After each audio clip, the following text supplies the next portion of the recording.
Buongiorno, dobro jutro, guten Morgen, buondì. Sarà una brutta definizione del matrimonio, ma è vero. Che il matrimonio è la concessione che un si fa ai da che l'altri e che l'altri a lui, di invadirsi un con l'altri.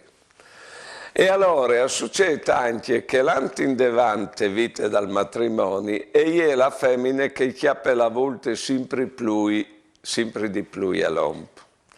Allora, ho declamato al telefono, pronto? E di là mi risponde proprio l'uomo. Pronto? Mi risponde. E da ora una voce, squisala al telefono.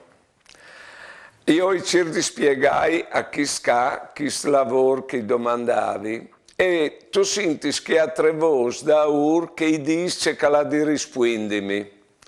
Boh, è successo così. Ma a me mi pare che robe lì avresti di succedere in un con i nostri conviventi, che è lo Spirito Santo, che sempre avresti di essere informati dei nostri pensieri, dei nostri problemi e di suggerire di un continuo che conviene fa. E magari che l'antindevante vita non schiappasse la volta che gli sos per auli se saltasse in fur come nestris. Buone giornate e buone vite.